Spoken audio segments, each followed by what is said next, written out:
Welcome to a very different kind of Board Game Nation video. Normally we do unboxings, how-tos, and strategy videos for fantastic board games, and you can totally expect to see more videos like that on this channel coming soon.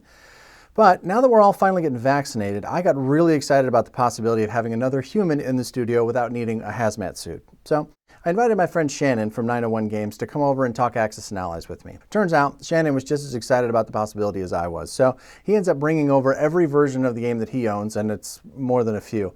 And as we're standing there looking at the giant pile of games, we decided to make a video of every version of Axis and Allies, whether he had a copy of the game on hand or not. So this video isn't one of our normal, sharply edited, tightly scripted masterpieces. This is more of a conversation between two guys that love Axis and Allies, finally out of quarantine, having a few beers and talking about the game that we love. We end up going through the entire history of this fantastic game, from the Nova Games version all the way up through Zombies. There's a ton of information in this video, but we also had some fun along the way. A little disclaimer, you're going to see a number of slides that have got loads of information about the different versions of the game. I got the information and the pictures from all over the interwebs, including Board Game Geek, accessanallies.org, accessanallies.com, eBay, Wikipedia, and some really cool blog that I found from some kid in China. But if you see a picture in this video that you think belongs to you, feel free to let me know in the comments below, and I'm happy to give credit where credit's due. If you're here looking for information about a specific version of the game, the chapters are available for your clicking pleasure in the description below. Also, we didn't get into any of the variations that include the miniatures, and we didn't talk about any of the computer games. That's clearly going to be a different video. So now it's time to crack open your beverage of choice and enjoy this walkthrough of Axis and Allies. Here we go.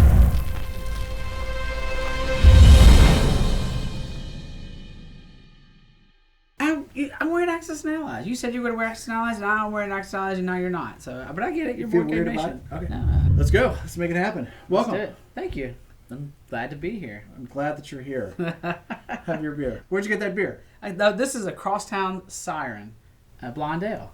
It's a local brewery here in Midtown in the Crosstown area of Memphis. It's very cool. I see you've poured one before. That was a really nice pour you made right there. A lot of pressure on me, though. I know there was. Give it a close-up shot. Okay, so we have the Nova game, which you unfortunately don't have a copy of, but we have the art represented here. The Nova game is like that's my grail. I've been chasing it for a while. Bid on a couple of times on eBay. Just have not been able to get my hands on it to win a bid or anything like that. I wish that I would have known it was going to blow up in price. Well, yeah. I could have gotten one a few years ago. Yeah. And I think it was $150, and I was like, "There's no way I'm going to pay that." Right. And well, what's it selling for now? The last bid I made on one was over $300, and I'm willing to pay that, but I think it went up to about $500. Ooh. And I think that was pounds, so that's even more in American dollars. Yeah. So a lot of these games tend to be on sale in UK, right? Which is strange because I thought it was an American release, right? So that's the ones that on eBay I've mostly seen has been the UK versions. Okay, so if anyone has one that wants to sell them to Shannon, leave a comment below. All right, so let's talk about the classic. This is the one most of us got started with. You have a copy to play with, and you have a copy that's sealed. Let's see the sealed one first. Okay, yeah, this is actually my inspiration for the game store.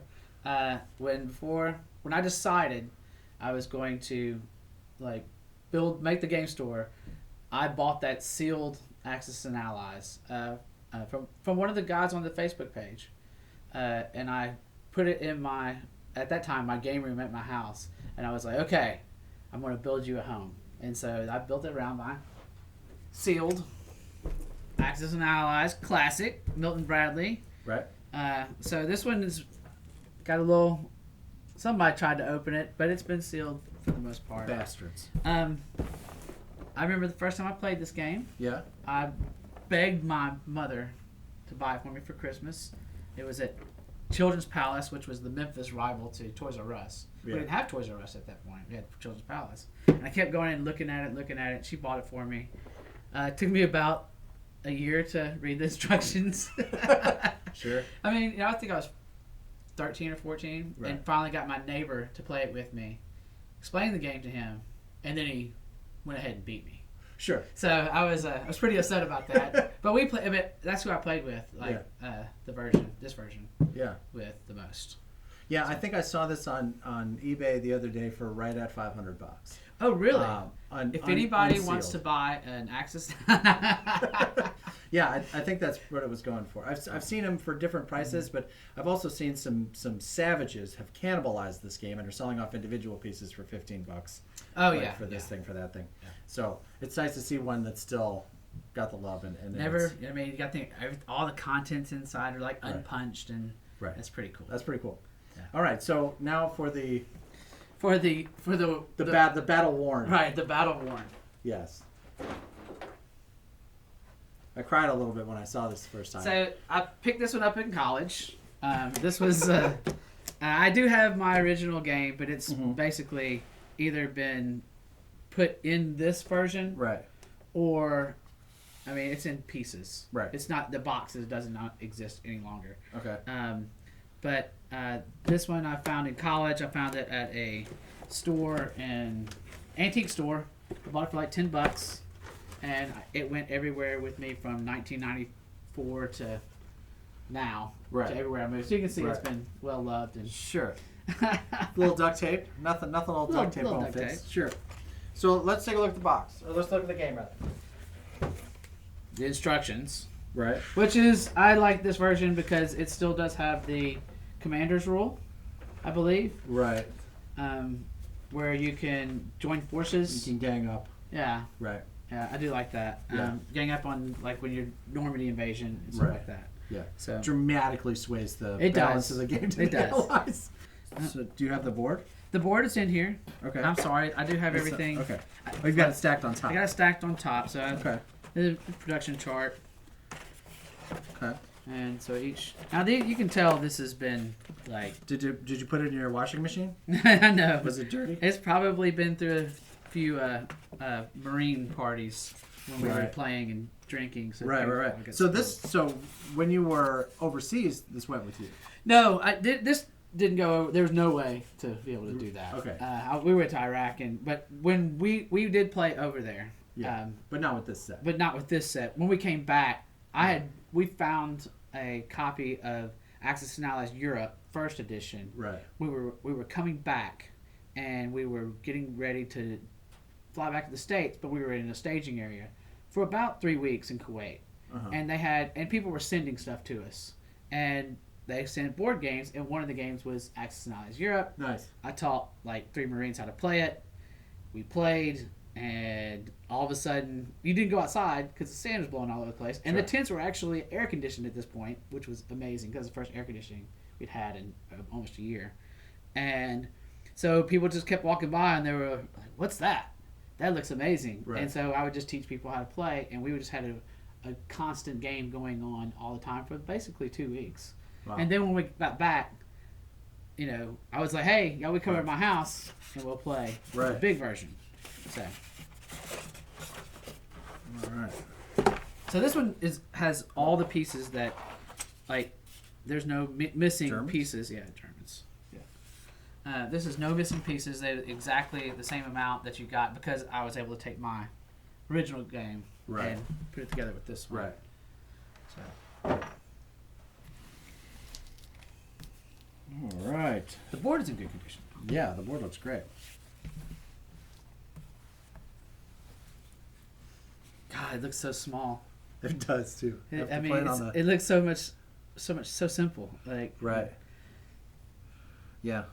I remember all of Germany is what 6 territories, 7, 8 territories. Yeah. I just remember being like when we first setting this game up, and I think I set it up a few times before I even played it. Right. And just having all the pieces and the stacks of chips and just that whole that's what just got me into the game. I loved it. This is my favorite game. Like Axis and Allies is my favorite game. And so. Right. Well, that's very cool. Yeah. So that's classic. All right, that's awesome. What's next? So let's go with the Axis and Allies Europe, which is what came out next. Love it. One of my favorites. This was my favorite version for a long time. Okay. Even when the newer versions came out, I like this version because it gets you right into the action. Okay. Yeah, But that's nice. I really like the setup in this box. This one was laid out a little better than the classic edition was. Yeah, you had your British, your American. No Japan. Sure. This one did come with a lot of dice. It came with black and red dice. Cool. These are actually, sorry, these are photocopies of it, but this is the original. Should be right here. Okay. So when I play with other people, everybody wants to check the rules, so I just make extra copies. That's handy.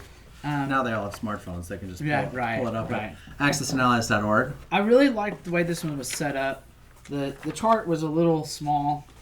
This is the original rulebook? That's the original rulebook. Wow. Okay. No? What's wrong? No, I'm just it doesn't have the same kind of quality as you'd expect from games that came later. Yeah, I mean, this came out in the '90s. Yeah. But I like the art on the production chart. Was always real nice. These were really nicely set up, a little small. Yeah, the prints are really small. But I always liked it. Even the board, the battle board. Yeah. Oh, I do like the big color difference though. That's nice. So what's the board? And the board is awesome.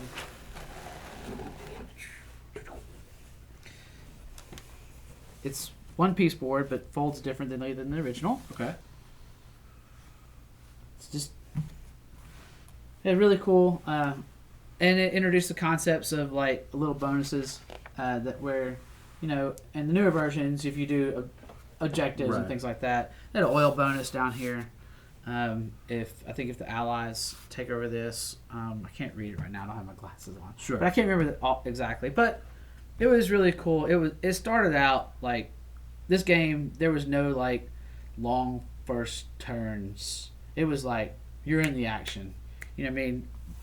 Germany has got hugely built up here, and it's just a big push. And it's a lot of fun. It was a lot faster to me. So the convoys started all the way back at this period. Okay. Yep. Okay. I thought this was a newer development. I've actually not played this version before, so. Yeah, this is a great version. Matter of fact, when I tell people that want to play Accessory Options for the first time, I would tell them to play this one first instead of the classic, because it was so big, right? Right. And people usually got bored on that first turn because everybody's like, this has got to happen and this has got to happen. And this one, it was just like, bam. Now, if you played the States, you were waiting for it. You're going to get a sandwich first. Yeah, you're right. But wasn't much to do. But anyway, this is one I always tell people to play first. All right, right on. Moving on.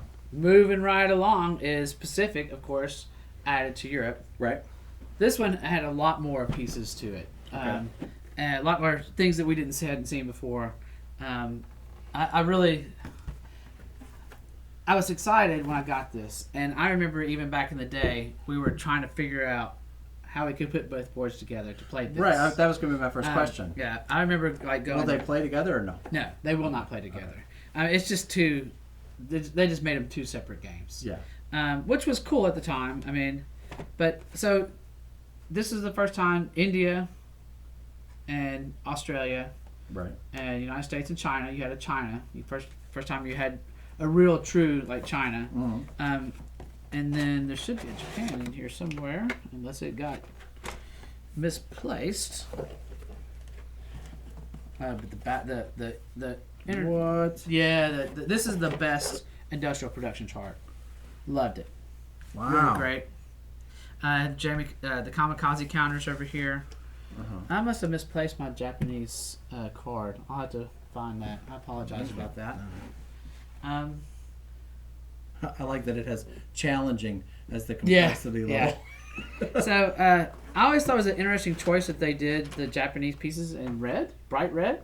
Okay. Because everything else was always kind of that orangey brown. Right. The battle board was simple. Yeah. Not as catchy as this. I just loved that. Yeah, that looks great. Yeah, it's a great one. Same type of insert. So same kind of insert and the chips and this is something that I really liked that they did. They did these convoys. So you had the card, right? Mm-hmm. And you would match the card. Oh, so you would put your fleet on the card. Right, and right. Now it did make it a little. You had to really watch. You had to pay attention. Yeah. Yeah, you could. You could walk into a trap and be like, oh no, and then you had a little roundel, and you place that on the board. Right. And so wherever that board is, that's where that fleet is at. And Right. I always liked that because it frees up space. This is a yeah. smaller board, and you Right. had a lot of pieces. Well, let's take a look at And it. yeah. But I always thought that was really cool.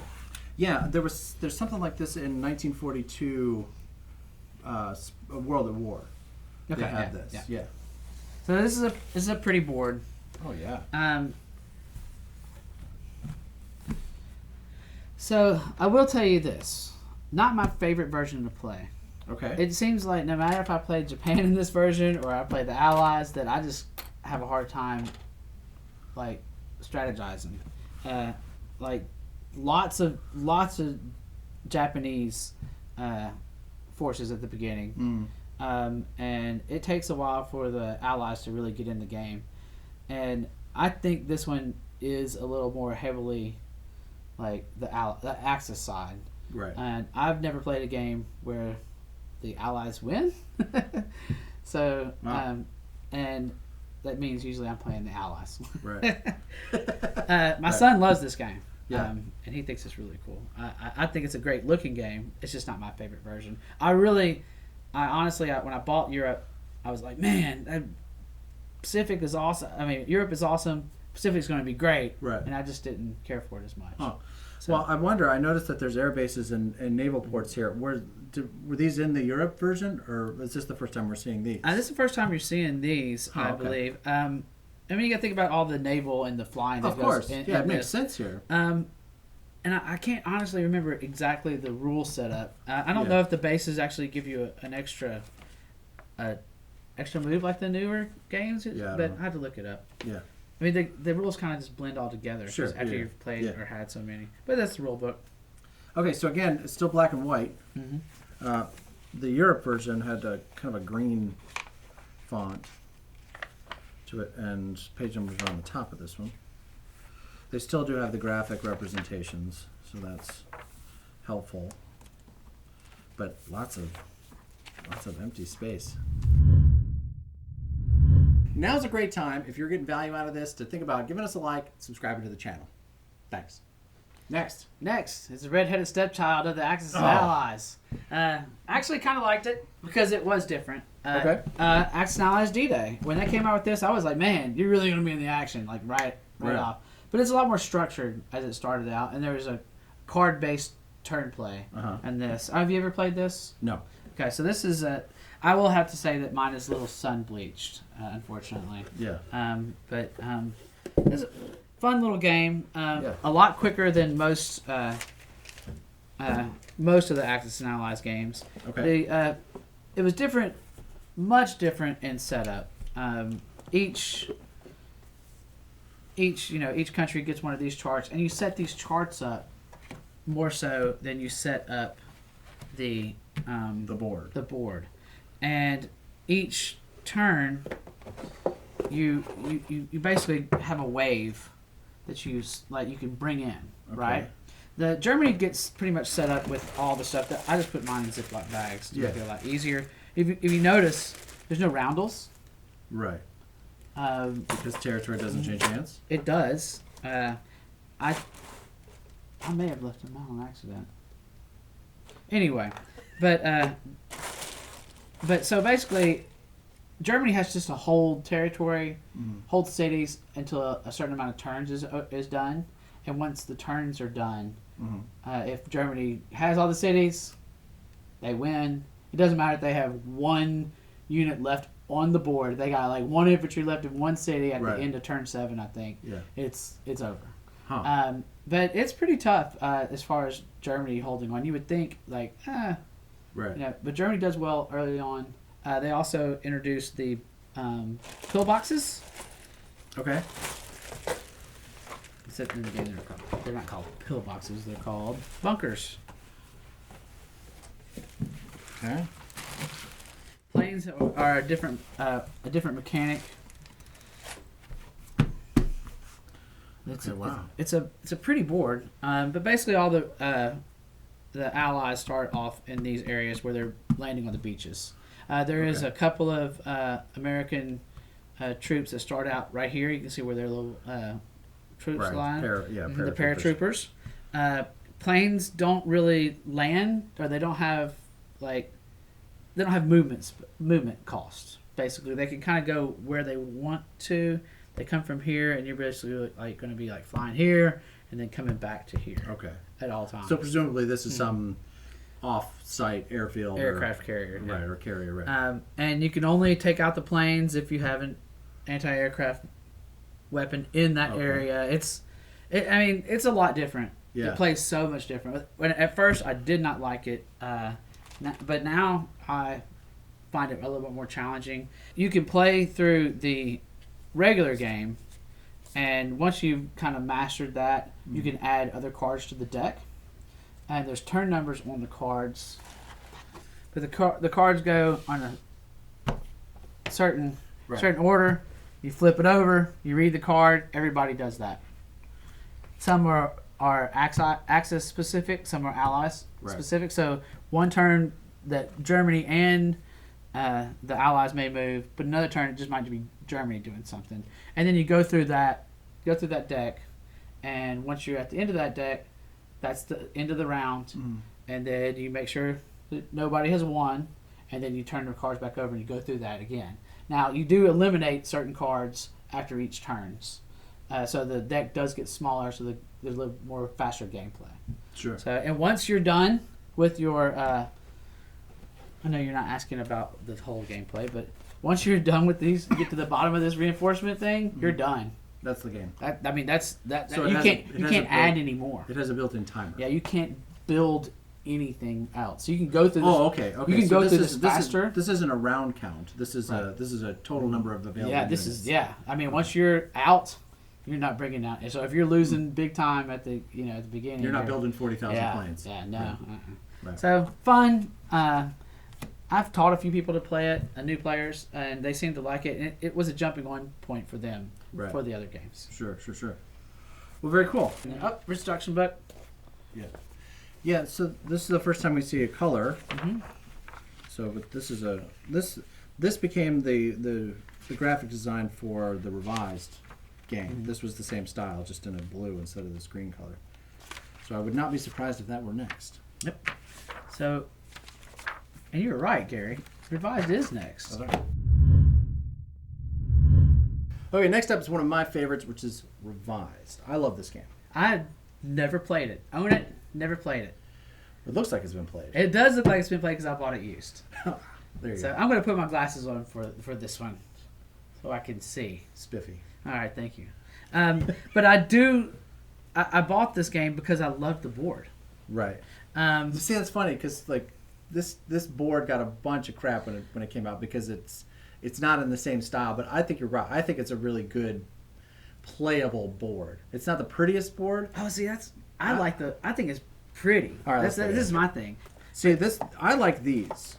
Mm-hmm. Right? I tell you what I do. And this when I go to tournaments to play, I take these with me because what I'll do is I'll use these as turn counters. So what I do is I take a picture of everybody's purchase and I put this underneath it. So I put this under Japan's purchase and I take a picture of it, and that way I know later when I'm going back through all the pictures, Japan's turn 4 purchase was this, this, and this. Yeah. So I use these for that purpose, and they're just really pretty handy. That's not what they're for this game, but from a tournament play, that's how I use them.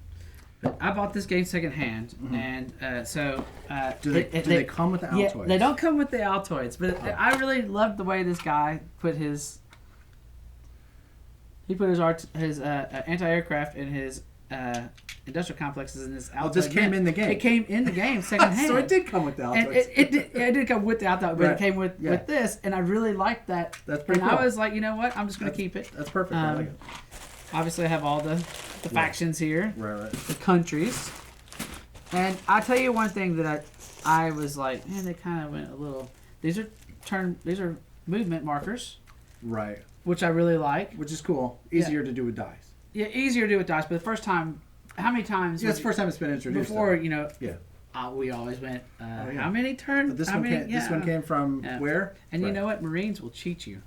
If you're playing a game with a whole bunch of Marines, they will cheat you. I will tell you what, that is a joke only a Marine can make. Yeah. Because if I make that joke, I get beat up. You see what happens there. Yeah. Right. So there were some arguments in Kuwait. I can imagine. So Chips, obviously still with the IPCs in this version. In the paper, right. Which I'm a big fan of until I learned your chip method. Yes, I prefer poker chips. Yeah, which is, I think, the smartest thing and the easiest. Yeah. So let's do these boards first, if you don't Okay, mind. sure. Still have some unpunched. Some of the punch things. Yeah. Pretty art. Yeah, I think the color scheme for this is much cleaner and much nicer than what we've seen in other versions. I think this is really one of the first times that I think they hired a real graphic designer. Not to rag on anybody that came before, but like this is a real step up from what we've seen before. And this is, I always like this, which I've not got to use yet, but Victory Cities. Right. How many times have you gone to count on Victory Cities? Oh, right. Yeah. And people go, no, it's, well, this is a nice little chart here. Right. Place the roundel on there to mark it off. Sure. Very cool. Right. I like that. And it's fun to take your buddies and lower it down and raise yours up. Of course, nice paddle board. Right. Yeah, I mean, and just the color and the graphics on all of the individual setup charts and country cards. Like, I mean, I think these are really great. Mm-hmm. Second favorite board. Right. I think it's cool. Yeah, this is nice too. I like this one because it still has the technologies in this particular version, right? So you can mark these off. This is still before you could accumulate any of them, right? It was still just one. You roll one die. Right. If you get it, you don't, right? Mm-hmm. And there's no accumulation, right? So this is pretty cool. But all right. But then I guess the most controversial piece of this game. Apparently, we're going to start a thing here. Is the board, which is the dark board, which I think is beautiful. I love the dark ocean. I think it's really neat. But like I said, I've never played this before. And this version, when I bought it secondhand, I did not know it did not contain the instructions. So I am sans instructions on this copy. Okay. I just need to download them. From accessoryoptions.org. There you go. So this is the first time that we've seen the artillery and the destroyer introduced in the mainline game. Right. We saw the artillery and the destroyer in Europe. Correct. And you had a Marines element in the Pacific version. So, but this was the first real big reboot after Classic, right? Mm-hmm. So I mean, there was a first edition and a second edition, but there wasn't a big difference really between those two. But here, this is obviously a whole different map. And so things that I like about it, I think the map is, it's easier to see, right? So, most definitely. Yeah, so for me, like, my stepdad is colorblind. So I'm always particularly sensitive to maps that are really hard to, or, any game really that's hard to interact with if you can't see the difference between red and green. Right. Right, so this is a really good map for anybody who's colorblind. So was Classic. Classic was really good if you were colorblind. Right. Some of the more recent versions, oh yeah, really most hard muted to see. colors, Right. and they made it look more like a traditional map. Is what they were trying to do. So I will say that this is a really good utilitarian map, but not a particularly aesthetically pleasing map. Like, it doesn't have any of the topographical details, right? So there's no mountains, there's no desert, there's no, you know what I mean? There's none of the graphical pieces that are actually in the oceans, where like in like the more recent boards you have like the aircraft carrier that you can actually see like the graphic of, right. The painting of. Well, that's just your opinion. Absolutely. I just kind of like it. I just think it's a very cool take on it, and I haven't played it yet, so I don't really know how this version plays. We will play this game. I know I've talked about that Yeah. over the pandemic, that this is the version I'd like to come back to play. Right. So Right. And now that we're vaccinated, we are vaccinated. get your vaccine. For the love of all things holy and all things Axis and Allies, go get your vaccine today. Okay, so now that we're vaccinated, we can absolutely do things like this, which I'm excited 100%. about, and we can get together and we can play this game. Next up, here we go. It's another one of the historical battle games. local games. Local games. Battle of the Bulge. This is in the lineup of the games. There's 3 Axis and Allies games that I have not played. The revised Battle of the Bulge and Guadalcanal, which we will talk about later. Right. So this is probably my most recent acquisition. Okay. of the Axis and Allies line. So I've only gone through this game and kind of Right. So it looks like it's added trucks. It has. That's so you can ferry infantry from the front back and forth. Okay. So that's crucial to Germany in this, as far as I know. Nice art, box art. So this one added a couple of different things. Turn it around. Sorry about that. So basically, this is a holdout game, just like kind of like D-Day. Germany has to hold out as the Allies are attacking during the. I'm not sorry. Germany bulges, and then the Allies kind of have to like retaliate, and then Germany has to hold out to a certain amount of turns. So if you look over here, there's a turn markers over here, 1 through 8. After the 8th one, that's over. I believe it's a line where it has to. They have to hold. I'll show you, which is interesting. This game is different than D-Day. It's different than all the other games. You have 12-sided die in this game. Okay. So we're rolling D12s. Okay. D12s. Turn order. It's got your turn orders. Just for everybody. Right. And as you notice, some of the units are. It's a lot different. The pieces, but this is the. Basically, you're putting these up, and that represents the wall. Right. And as the Allies break through, these things go back. So it's pretty interesting. It's a different concept. It looks awesome. I just haven't played it yet. Yeah. So I will say that the map seems to have a lot going on and very little going on at the same time. 100%. Right? I agree with you. So you've got like these shaded areas, and then we've got this kind of looks like a border. Then there's a hex pattern, a honeycomb pattern on top, and number. There seems like a lot going on here, but like super muted color palette. Instead of being these are territories, they are, but these are roads. Right. So that's where those trucks come into play. Okay. All right. Well, very cool. So here's the rule book, and they sprung for the glossy. Right. I guess that's the first glossy book. I think it might be the only one. Really? Oh yeah. I guess it is. Yeah. The current is paper. It's regular paper. And again, a nice job on graphics. So that looks nice. Again, the same real muted gray-black colors. And one more thing that's different about this game, which I think is really cool, are these sliders. So these guys, if you notice, they got holes in them, right? That's for your finger. So you slide them underneath the board, right? And they go in a certain order.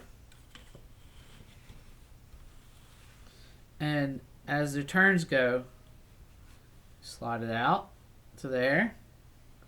Slide it out to here, and it represents like the number of units that are able to be put out and stuff. It's interesting. I once again, I haven't played it all the way through yet. So I just thought this is a really cool, different thing for Axis and Allies. Yeah. And I am a player, but I'm also a collector. So different things like this make it fun for me. Yeah. No. Absolutely. And there's a whole nother. Oh yeah. That's a whole thing. So yeah, that's a whole thing. Okay. So all right. Well, very cool. Yeah, I would love to figure out how to play this. This looks like it would be an interesting. Well, I'm down. We'll figure it out. Yep. All right, cool. Shannon is missing a piece to this game. He bought it secondhand. It's not his fault. He needs the slider for trucks. So if anybody's got the slider for trucks and is willing to help fill this young collector's dream. Or even just has the graphic for the trucks. Right. I can reproduce it. Right. So, and that's what I'm going to do. Comment below. All right, after Battle of the Bulge, Avalon Hill came out with Guadalcanal, which sadly we do not have a copy of because it's kind of a unicorn. Congratulations if you're cool enough to own one. If you have one that is for sale, please let us know in the comments below. But here's what we can tell you about the game. This is what the board looks like. And here's a story from Shannon. So Guadalcanal is another one of my, not as high as the Nova version, but it is a holy grail of a smaller stature. And like apparently the gameplay is not that great. I've read about it. I've watched playthroughs on it, so I know about the game.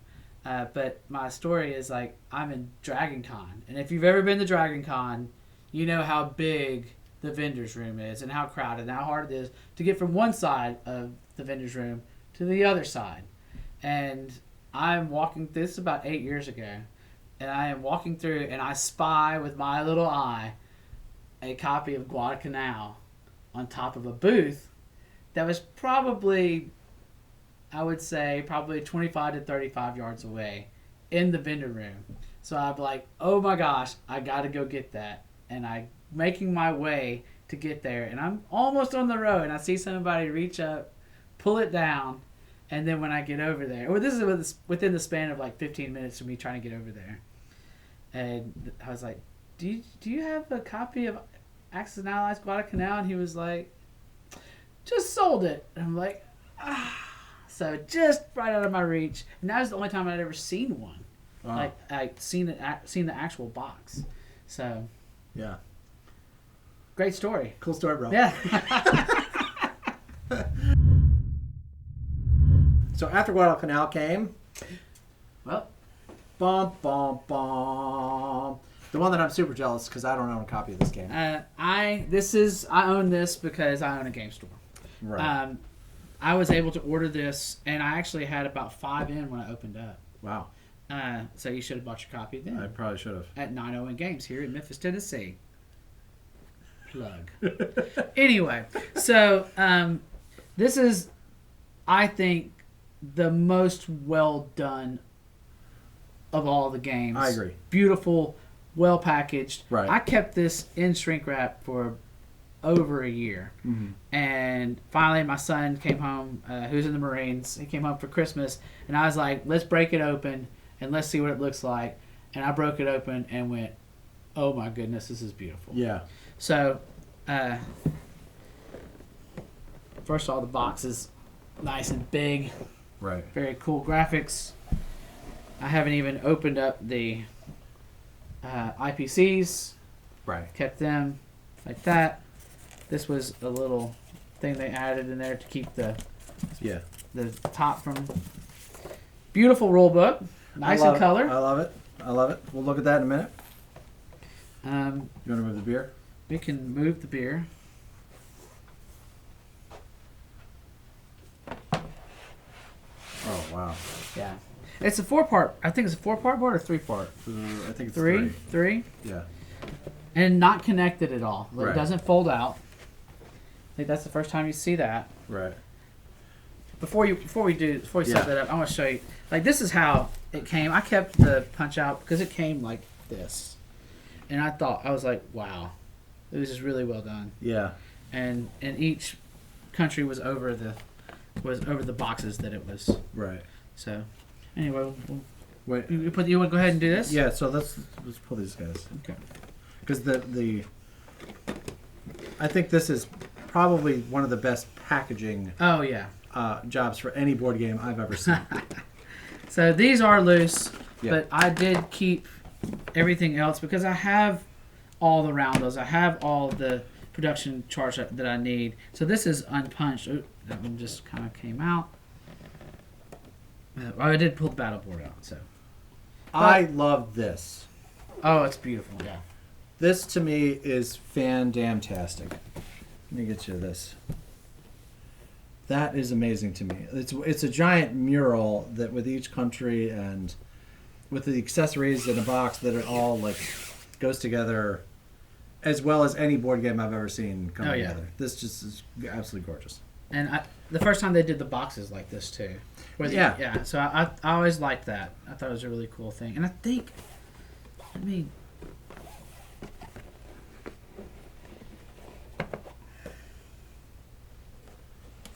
yeah, there's sections. Okay. And that was something they didn't have in any of even the newer versions of it. It's just a box. So this introduced no new units. So we don't have mechanized infantry in this game. No mechanized infantry. Right. So this is all the same units that we had from Revised moving forward. Great gameplay too. Yeah. Lots of fun. Yeah. Balanced. Very balanced. At least I think it is. There may be some contradicting opinions. As players are probably better than I am. So, but I really like this version. I think it's probably one of my top 3 on this.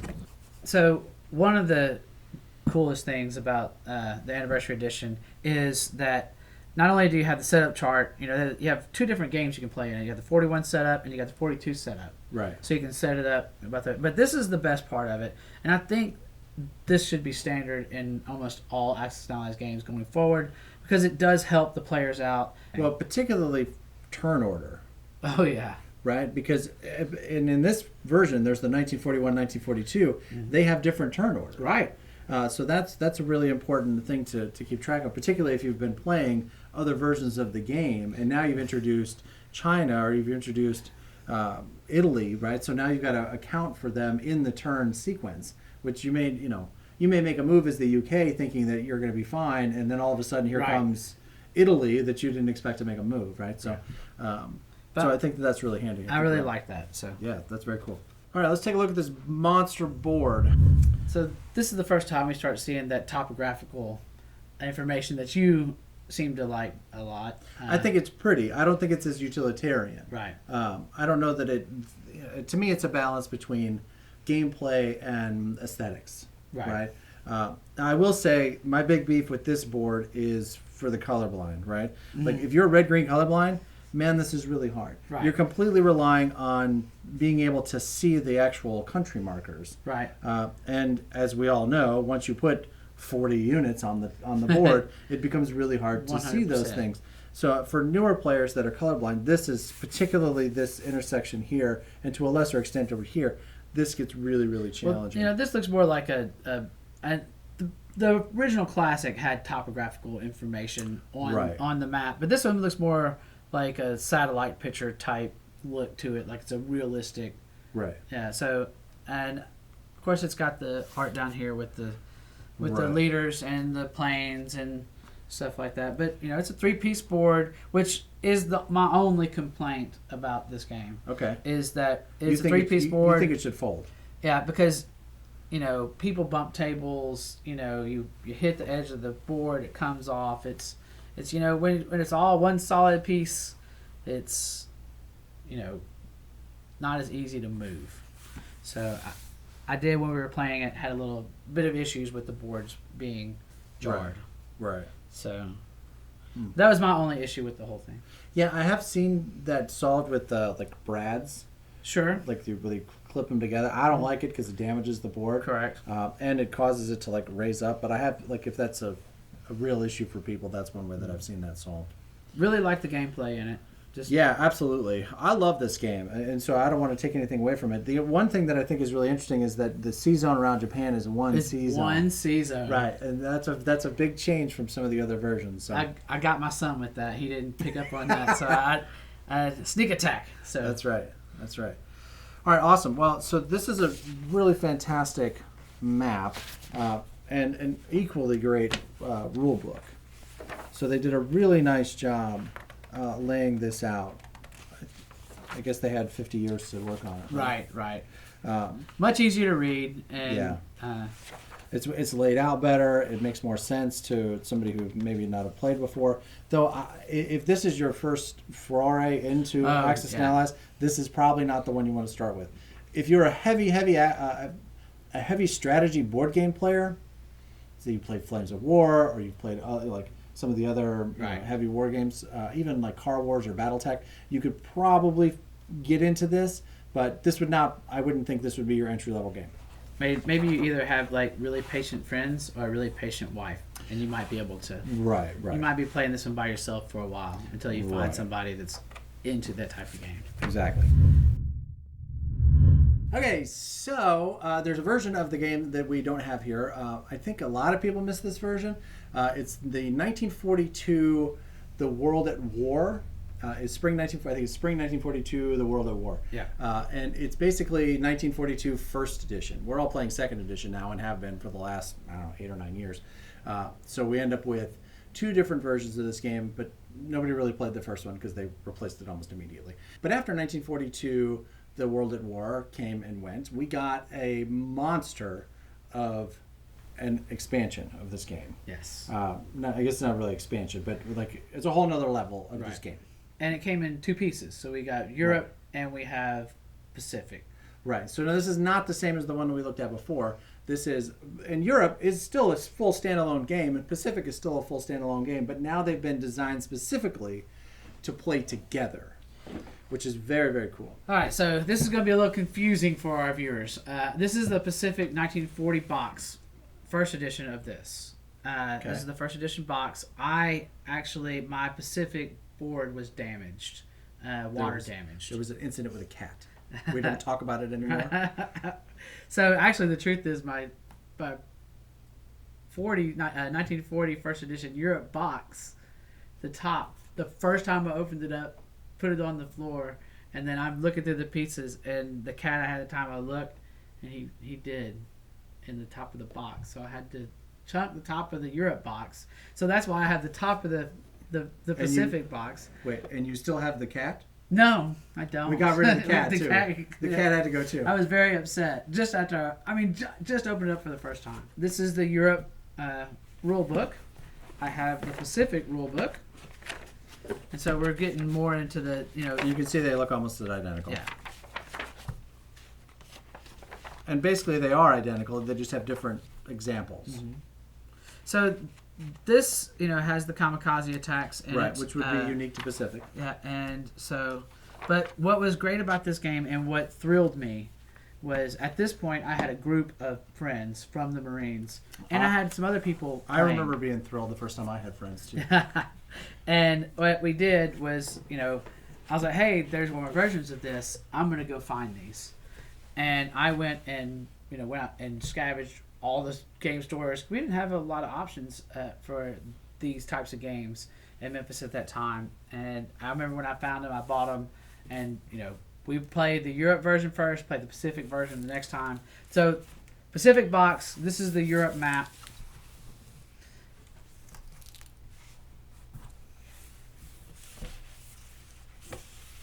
I got it backwards.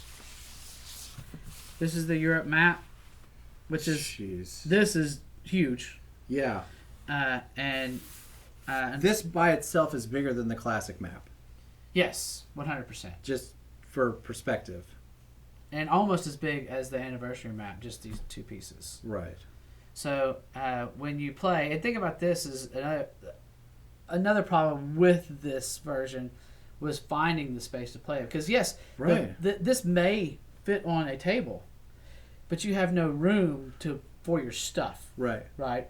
So I came up with some inventive ways to make it easier for me to play. And now people are customizing building tables. Right. There's a whole thing about it, and there's on accessdallas.org. There's a whole modification table setup forum that you can go through and check out all their examples.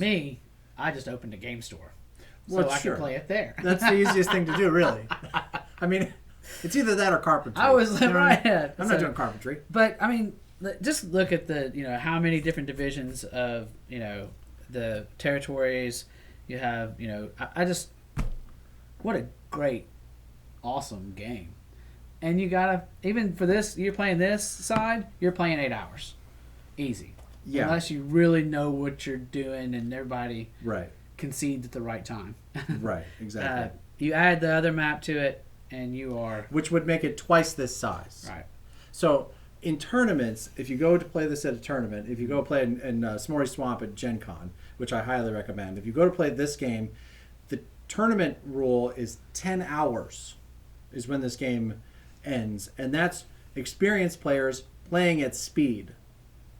10 hours. So if you want to get into this game, the global game, you can expect the shortest game of this that I've ever played, the 2 of them together, was 17 hours. That's the shortest I've ever played. Wow. And it was at that point that I think there was some kind of national curfew, and we all had to go home.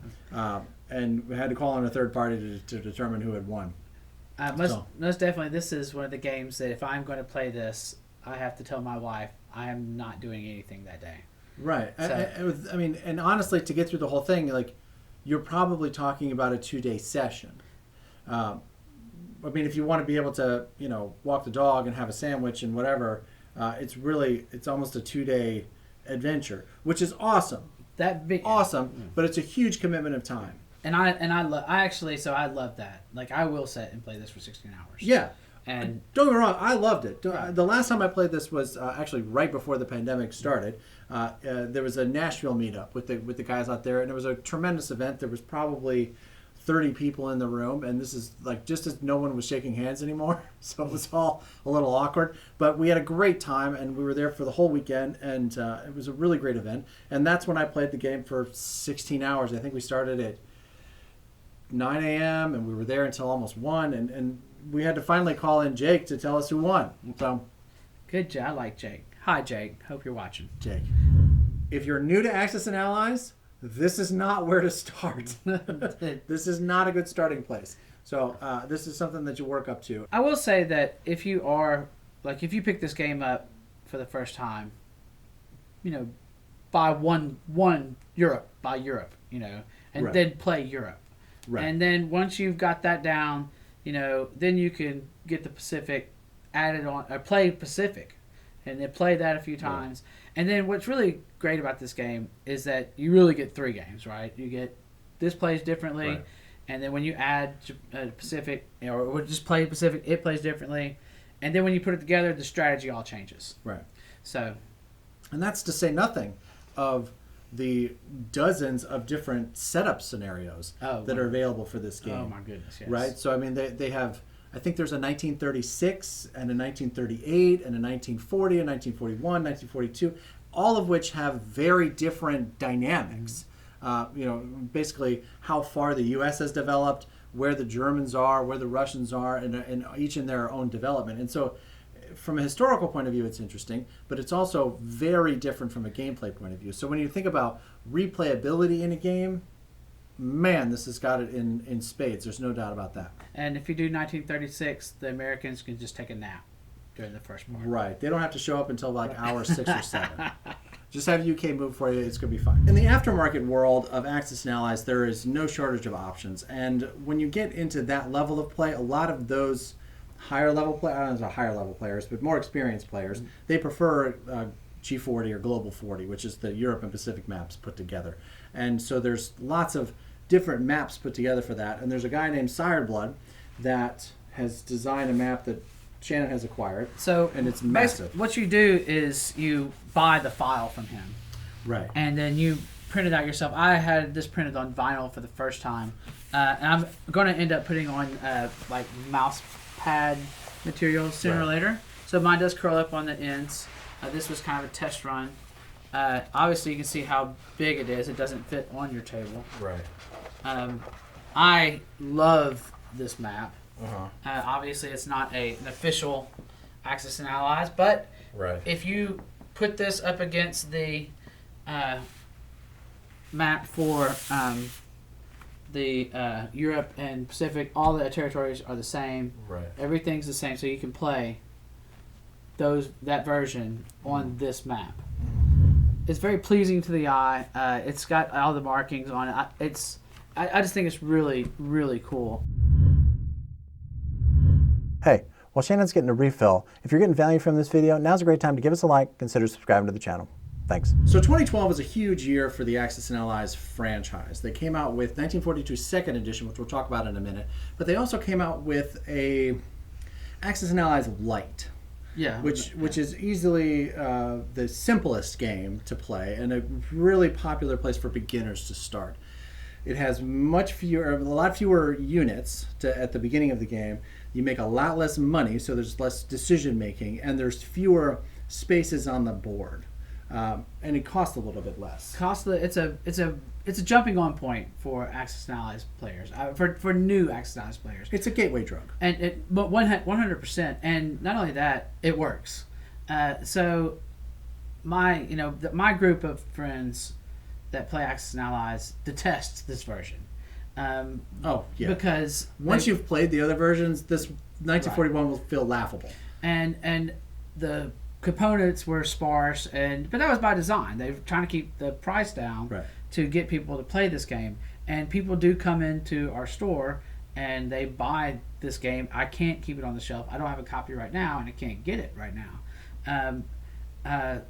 But I've had many people come in, buy this game for 30, I think it's $34, and they come back and they pick up a second edition or they pick up one of the bigger ones, and they know that I like Access and Allies, and they come and talk to me, and they're like, I love this game, I want more. And so I do own this game. I loaned it out to my extended family to get them to get them hooked, right? And it has worked. He loves Access and Allies now. He owns his own second edition, and the next time I go to Missouri to get out and get my 41 back. So if you're new to Access and Allies, or you've got somebody that's like wanting to get introduced to the game, or you're rather wanting to introduce them to the game, 1941 is a good way to get them hooked without overwhelming them. I've good questions about the gameplay of that on a pretty regular basis and how it differs from the other games. Because there are fewer units and there's less money involved, the game is a lot more swingy because it's not a stack of guys going against a stack of guys, so you can do the math and you can figure it out pretty closely. But there, like, it's 3 guys against 4 guys, right? So like one bad roll and the game is dramatically changed. And makes it much harder for an experienced player to figure out what they, because we're used to that, having those battles that we know we're going to win, that we're trying to put things together. And with that one, you're trying to conserve your units, and right. You're not making as much money, and which made it a lot more fun and challenging for me. As I said, 2012 was a huge year for the franchise. They also came out with 1942 Second Edition. And this is actually my version that I used to make the giant how to play, which is linked here above. And then also for the other videos that we've made, this is the game that we used. And I think this is the new, like, standard. This is the mainline game. This retails for what? I think it's around 50 to 60, I believe. I think that's what I saw. What I saw it for. So it came with, I think it's 410 individual pieces, which is I think a pretty healthy number for a game this size. This would not be enough for global, but it certainly is enough for this game. I've never been playing this game and thought, oh man, I need more tanks, or you know what I mean. Right. I've never had that problem with this game. Though I have heard other people complain about that, but those are usually the people that are like pulling out their units to paint them, and then they never bring them back to the game, and then complain that they don't have enough pieces. I'm like, bro, they're sitting on your workbench. Go do that. Anyway, so you can see that it comes with the one-sided cards. Remember we were talking about the anniversary edition before. These are just the one-sided cards, but they do have the setup charts. But once you've set up the game, these just go back in the box. There's nothing really else to do with these. So I think Shannon, I think you're right. I think this is a bit of a miss because having that information on the back really does make a big difference, particularly for lesser experienced players. Nice rule book. Yeah, I think they did a nice job on the rule book. It's not glossy, but it is a really high quality paper print. So this is the biggest complaint about Access and Allies in general, and I completely understand this. It is oftentimes very difficult to tell the pieces apart, particularly cruisers from destroyers, cruisers from battleships. Sometimes people confuse transports. The only one that's really clear are aircraft carriers and subs. Right? Those are the ones that you can immediately look at and tell. So what they've done in this version, and I think they did it in earlier versions, where they have the silhouettes of the pieces that they've made. I found this completely useless. I did. Yeah. I think they had a really good intention here. I think they had a good idea, but I think close-up still photographs are absolutely the way to go. If you want to see that, we did a full unboxing of this game, linked above, that takes detailed pictures of each of the individual units that you'll be able to... honestly, after you watch that, you should be able to look at the board and see what's what. I think we did a pretty good job with it. So this is a good idea, but it didn't work very well. But otherwise, they went into full color in the rule books. Now all the different graphics are in full color. Before they were kind of that monochromatic look. So I think this helps. It is still a 31-page rule book. Which certainly puts it in the category of a heavy game. There's no doubt about that. And I will say it's not a particularly well-written rule book. If you sit down, if you've never talked to anybody that's played this game and you've bought this game and you sat down and read the rule book, and you would likely not be able to play this game and have any fun with it, because you'd constantly be referring back to trying to figure out whether or not your transport can pick up this thing and take it there. That section in particular is pretty badly written. And if I'm not mistaken, wasn't there a misprint in this game that they had to... Oh my God, yes. There was a misprint where the Great Britain's IPC count was not correct. And so, yeah, there's three major errors in this rule book and in the setup cards.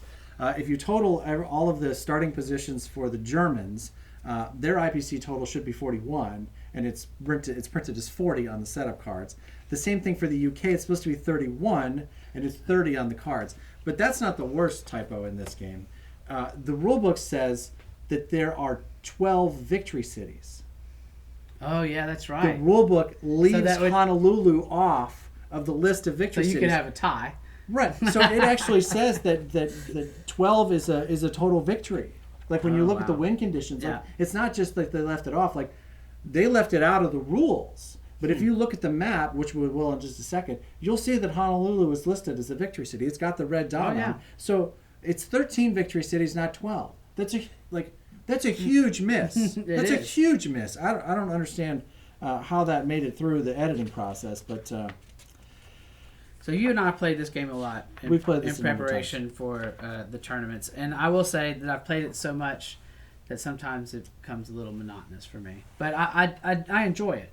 Yeah. Especially playing with new players. Right. Well, if you'd win sometimes, you'd probably feel more. You'd probably like it more. Right. But no, there are, from a strategical point of view, there are some popular scripts for this game. Be it kill Russia first or kill Germany first or whatever.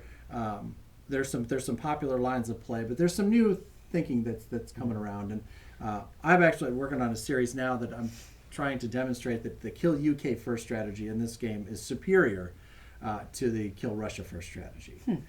So not to be dogged on this game a whole bunch. Right. I mean, but like this is the first time that we really get a lower quality. We kept going up and up and up in quality, and then I think they were trying to lower price points, and the chips are smaller, which don't mesh with the other games.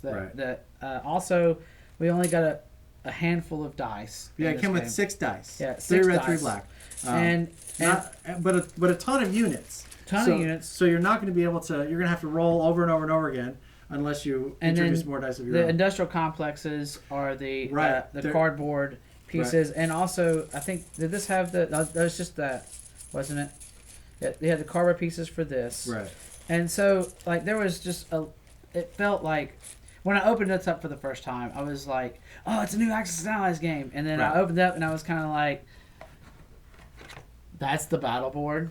Right. That's a perfect example, right? And we were looking at these nice, beautiful, wonderful battle boards, and that's we get a battle strip. We get a battle strip now. It's not a battle board; it's a battle strip. Very important. So I felt a little bit, nothing to hold the pieces in.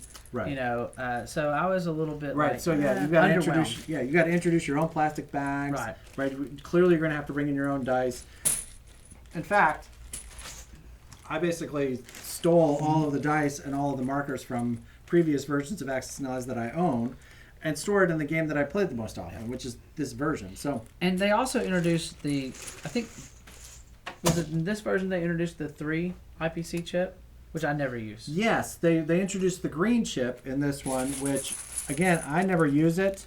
And, again, if you're red, green, colorblind, you're nowhere, right? So I think that from a production point of view, I think that they had some pretty serious misses. I think from a game design point of view, this is a really good game.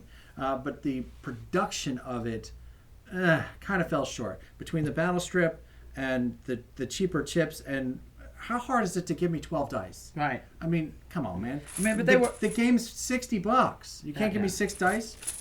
Anyway. All right, so... Let's see the board. Enough ripping on the game. Let me just say, I love this game. Actually, I know. I mean, I like it too. the board's fine. Yeah, I think it's nice. Again, I've got the beef with it being red green Right. right next to each other. It's not nearly as complex, of course, as the Anniversary Edition or the Europe map, of course. But I think it's a nice balance. Like to go back to the tournament example, as we said, the Global is a 10-hour game. The Anniversary, I believe, is a 6-hour game. And this is at 5 hours. So you can typically get through a game of this, assuming everybody is comfortable with the rules and the game moves pretty smoothly.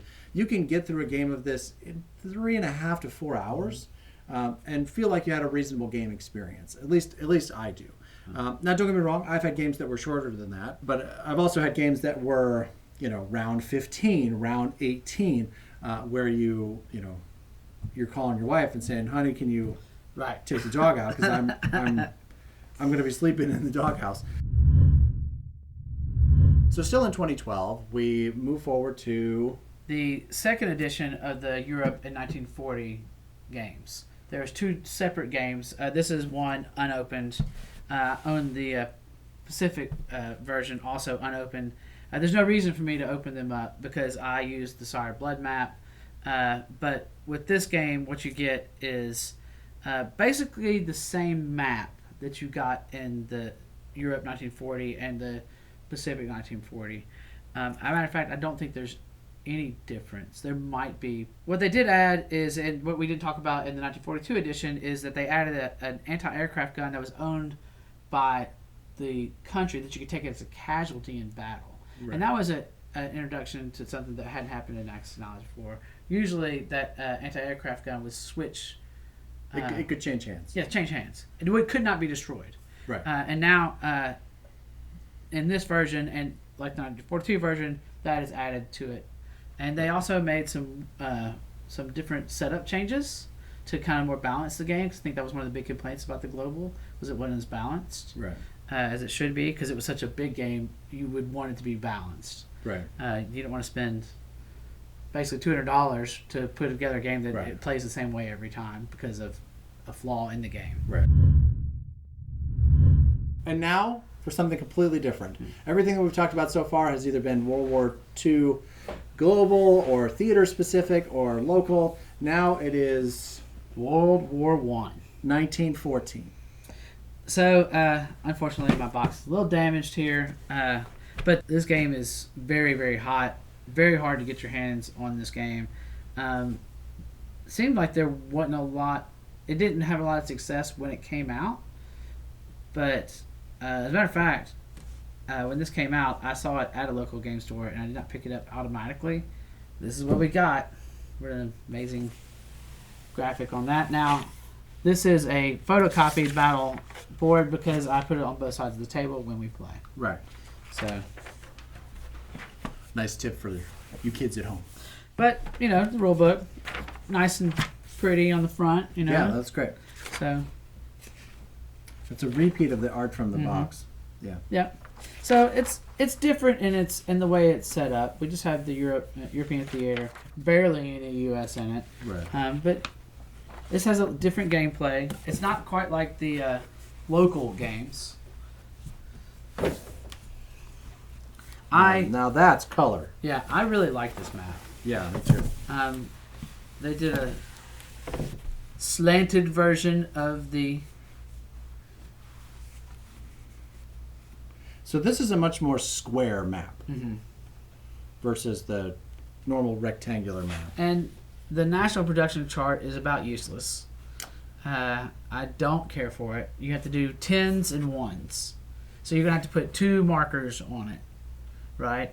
So you have to put, like, if you get 17, you put your marker here, which covers that whole area, and then you have to put 1 on a 7. That's an odd choice. Yes, and it's very small. It just doesn't work. That's your mobilization zone, very small. But otherwise, the map's really cool. Yeah, no, I think it looks great. Let's bring it over. No, I think it looks really good. I like the color saturation is much clearer. And the color markers really, or the country markers really pop. Yeah, that's one of the things I really like about it is that you have the different country markers and they really kind of bring out some spots on the board. Battle board is weird. I think it's okay, but the problem is they use these pictures, which kind of takes away from the focus of what you're doing. I think silhouettes work better. And there's a lot of upgrades. So, like when in the regular games you pair artillery with an infantry, they get a bonus. Well, in this game, if you have attacking tanks with, tanks with artillery support, they go from 2 to a 3.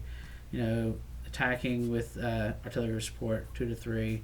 Planes give you air superiority. They work differently than in the other games. They can land in the territory they just captured. Right. Yeah, that's something that you cannot do in any other version. Yeah, that's a big deal. It's a long play. I think you played this once, right? Twice. Twice. I love the boxes. Right. I like the fact that we have colors of these that are different than we've ever seen. Right. Okay. And on the resale market right now, this thing is very, very expensive. It's just all pieces. Right. So. And that's World War I in the box. All right, I like it. The rules are not... You want to talk about badly written rules. Holy buckets. Okay, now, let's talk about the latest. And maybe not so greatest of the Axis and Allies games. I said that D-Day was kind of the redheaded stepchild. Yeah. This is 100% not even in the family. I will tell you this, that Axis and Allies and Zombies, as you can see I'm wearing the shirt, but I got this at a tournament. You got that for free. Got it for free. And I'm not the biggest Axis and Allies Zombies fan, Right. but I like the fact that they were trying to do something different to get other people to play the game. Sure. And not only that, zombies were very, very, very big. Yeah, Walking Dead. Walking Dead was all over. I mean, and so they were trying to get people to come in and play. And I use this as a jumping point to jump on for new players. Because you can play Axis and Allies with this version. Right. You don't have to add the zombie element. Right. Or you can play zombies on the 1942 second edition board. 100% you could. If that's something you want to do because you hate yourself. The box art, interesting, zombies, alternate history. You can talk about the rule book there. Yeah, I mean it's exactly what you'd expect.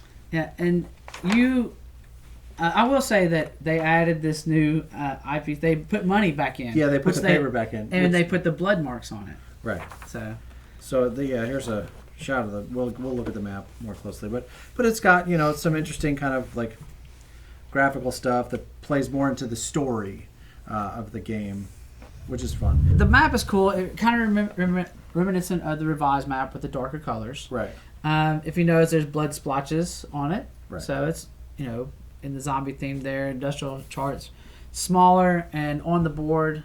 And Germany is gray again. It is definitely right. It's instead of that kind of like weird greenish color. So I think that visually this board is much more attractive. I think this is a very, very cool board. I don't care for the gameplay, but honestly, this is one of my favorite maps. I like that the industrial complexes start on the board. Why not do that in the first place? Because that's where they're going to start, right? If you want to have that extra piece in case you're going to build one someplace, but why not go ahead and build that on there? And I don't think building industrial complexes is an option in the zombie game. Yeah. So you get the zombie guys, which is different. Right. You got to remember when you kill an infantry unit, it becomes a zombie. Right. And you get a different dice. Then you get right. You do get the regular dice, but you also have zombie dice. Right. Which I didn't hit any. Which of course that's the zombie bites. Right. Yeah. And then you have attack and defense dice. Because the zombies roll for themselves. That's correct. And then there's a card element introduced, which is really, other than D-Day, was the first time we've seen this. And so this was like desperate times. I can't remember. You pull a card each turn, and so this one is add a zombie to Volota, and so it's like it just makes it more difficult. And like this slog that comes in naturally with the game of like Russia building up infantry and Germany attacking becomes a whole mess. It's a whole other thing. Yeah, because you got to fight that battle twice. Right. So, and like I said, and there's also cards that for different. This is for 1942, and then this is for the different or the base version. Mm-hmm. So, there's two different gameplays, basically regular and advanced. What of these games is available now in stores versus having to try to buy it aftermarket? Well, right now, it's kind of hard to get Access and Allies. Mm-hmm. They recently changed hands again. Right before the pandemic, pretty easy to get second edition Europe and Pacific. Easy to get 42, easy to get 41, easy to get Zombies. Those are the ones that are in production, as far as I know. Now that Hasbro has taken back over, the supplies seem to be dwindling out, which is problematic for me because I push Axis and Allies, and I've had people come in, hey, do you have this version? Do you have that version? And then I go look at the distributors, and I see zeros in their stock. So I don't know if that's a transition process for Hasbro, or they're ramping up to do new editions, or I just haven't heard anything about it recently. So, well, if you've heard anything about it, make sure that you mention it in the comment below, because this is not the first time that I've heard this, that people are having trouble getting it. And it's one of the reasons why the prices are going up in the secondary market, because people are being driven to the eBays of the world. I will say, if you are going to play Axis and Allies and you want to play some of these other versions, I would probably go out and find them now, because I don't. My feeling is, you think the stock's going to go up. My feeling is that they are going to make some changes to the line, and we won't have those second edition Pacific, second edition Europe games. We'll have something different. That's just my feeling. I think 42 might stay the same, because that's a lower price point. I think they like that entry level game, and I think 41 may get eliminated. It may stay. I don't know, but I'm not worried for the future of Axis and Allies, because I think as long as there's passionate players like you and I, it will continue on. And even if they stop production, people will still be playing this game in 10 to 15 years. But I am somewhat concerned about production, and I'm also concerned about distributorship. I go through a distributor. I don't go through Hasbro. I'm not buying, from the same place that Target and Walmart does. I'm a smaller store, so I have to rely on these distributors. Well, if Hasbro has a bad history of cutting out distributors and going straight to the retailers, and I'm worried about that Axis and Allies will stop being a local game store game and become something that you can get at Target.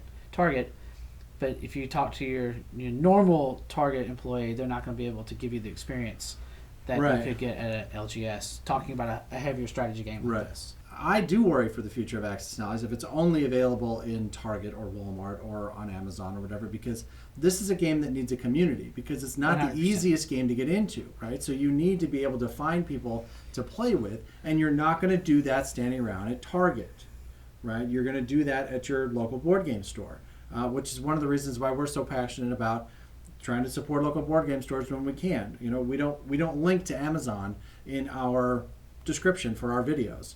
Go to your local board game store, because those are the people that are going to support the community.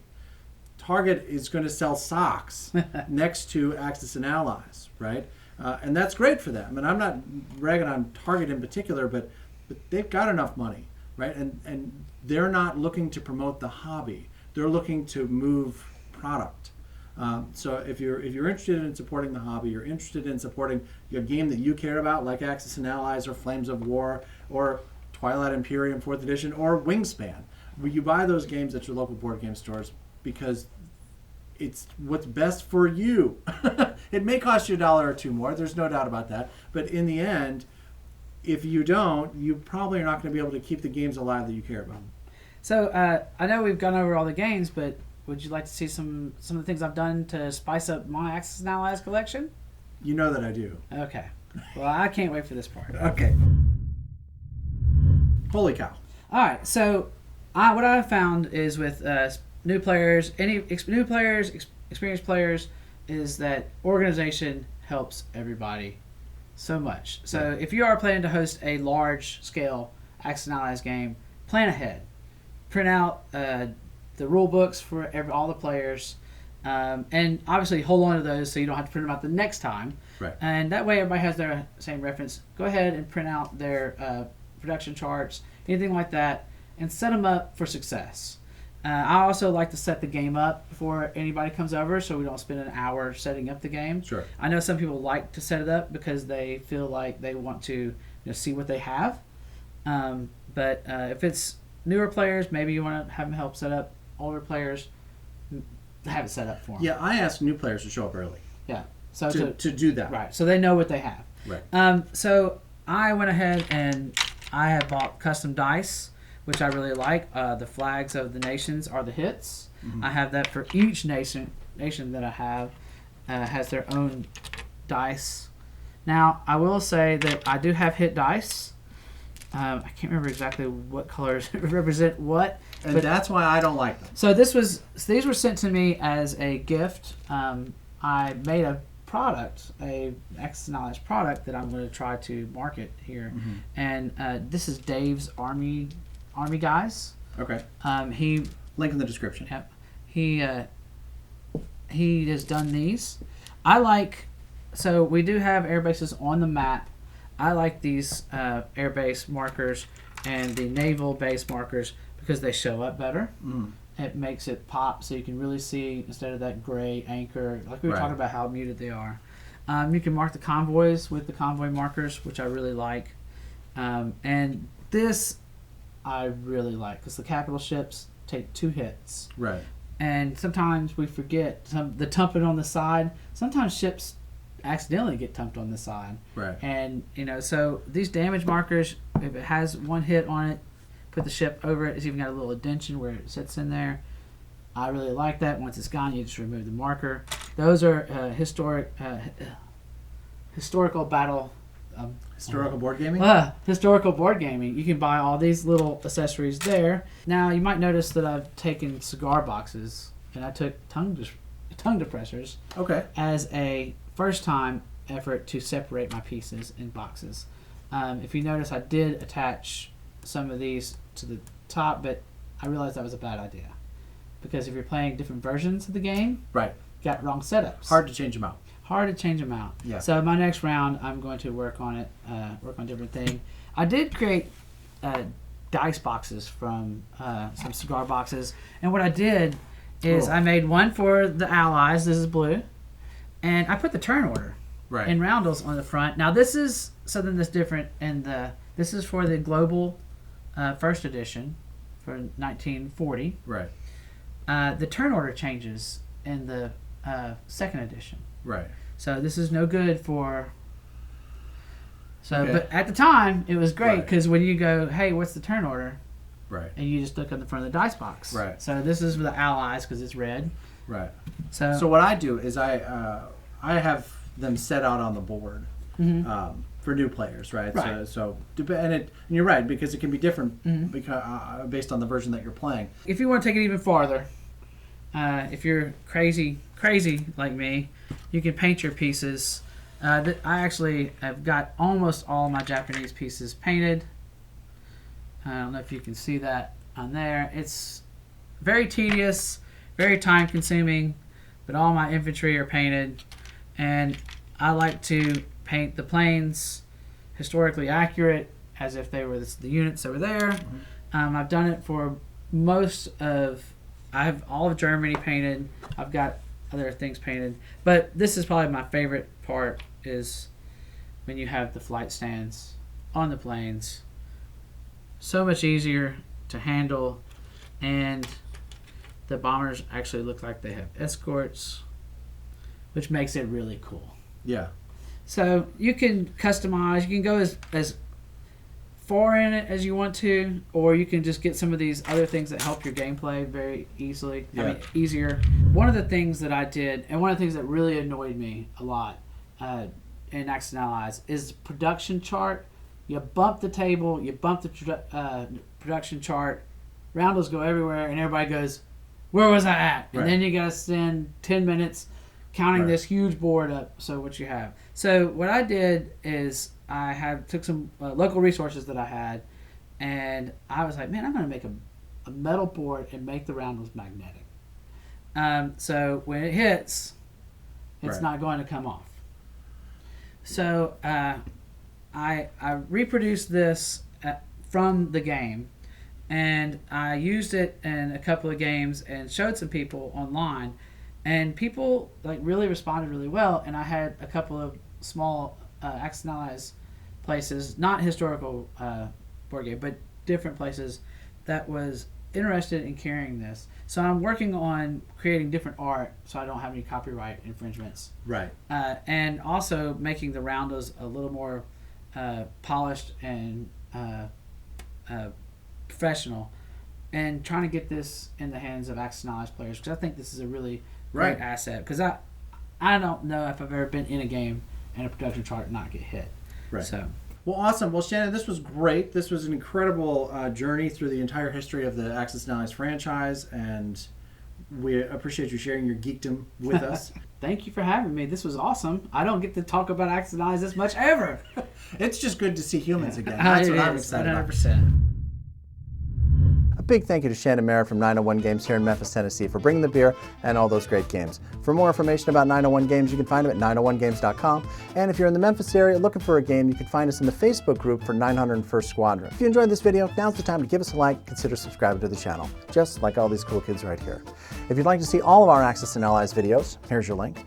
For the interview with Larry Harris, the game's creator, here you go. If you'd like to see our latest bit of mayhem, here's your link. And if you're ready to join us at Board Game Nation, click here to subscribe.